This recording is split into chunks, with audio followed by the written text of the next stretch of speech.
And it sounds so ill. Spontaneous creation, free will, freestyle thinking, no ink and no quill.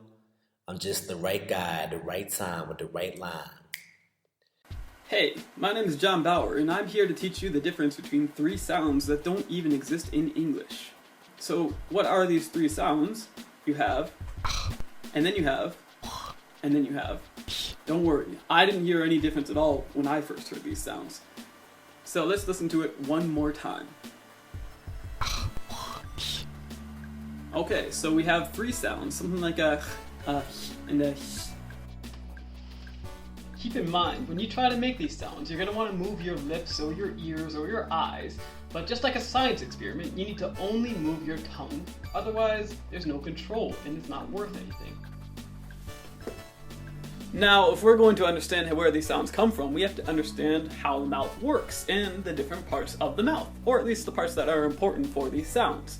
So, what better way to do that than to stick your finger in your mouth? Take your finger and stick it in there. If you feel right after your front teeth on the roof of your mouth, you should feel this nice and hard part of your mouth. That's called the hard palate.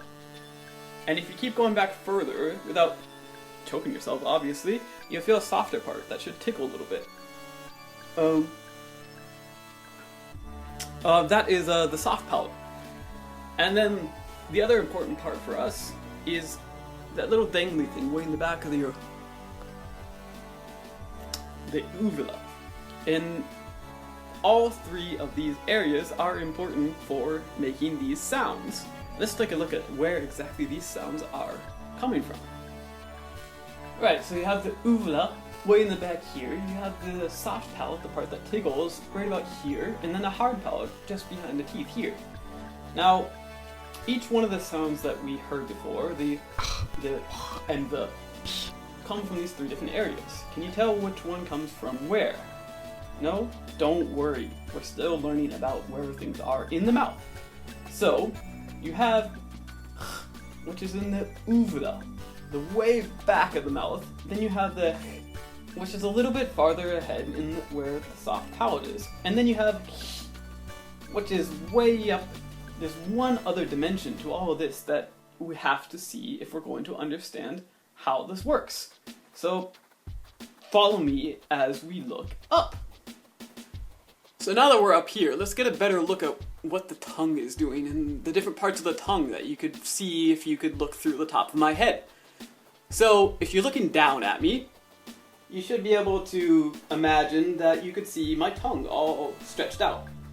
Like this, but without all the head in the way. You can see or imagine that the tongue has three major parts: the front, the middle, and the back. Now for these three new sounds, what's important to us is the middle and the back. Let's bring this back down. Well, now that we know the general idea of how the mouth works and how the tongue works, let's place these sounds in the mouth. So the three sounds again are,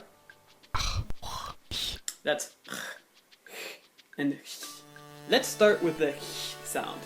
This sound is the closest to an English sound that we actually have. What is a sound? Well, it's a K. And if you can say k, then you can say h. Just think of it as a K, but don't stop it. Just keep going. So you go k, k, k. And if you can do that, then you can already make one of these sounds. Try it. You got it? Now listen to the sound again. It's that easy. Now remember how that feels, because all three of these sounds have the same kind of continuous flow of air, but they're placed in the slightly different areas in the mouth. So you can make the k sound and you can make the h sound. Now try to go between the two, so you can really make sure that you know the difference, which will sound something like. So let's move on to what I like to call the Wookiee sound. If you can make the Wookiee noise, you can probably make something very similar to this sound already. For those of you who don't know, the Wookiee noise is, of course,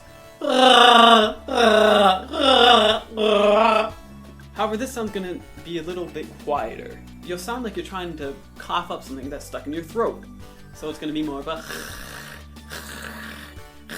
And you should feel it way in the back of your throat, and you can feel the ooh without dangling back and forth, back and forth. Now you try. Okay. Now try going back and forth between the and the.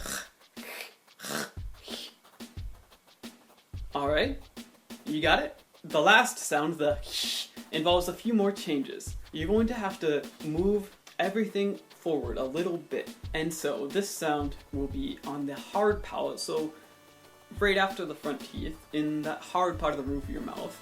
If you don't remember, it's that kind of, it's where you burn your mouth if you were eating hot pizza.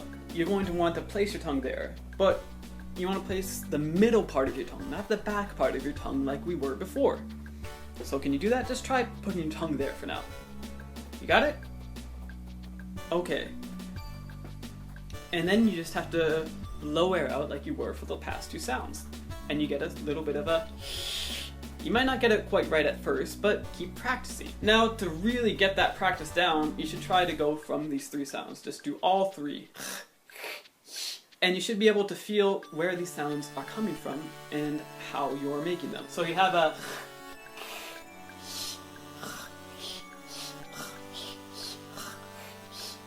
And with a little bit of practice, you can be switching between the three of them without any problem.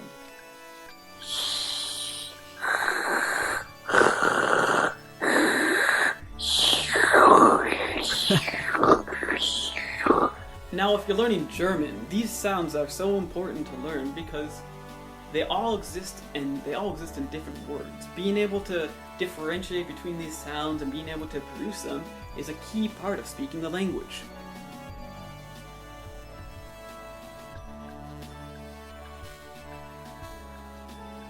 If you liked this video, click here to see a video of Idausa teaching me how to recognize and reproduce these sounds. Thank you, and just remember, with a little bit of practice, you can sound just as good as Idausa.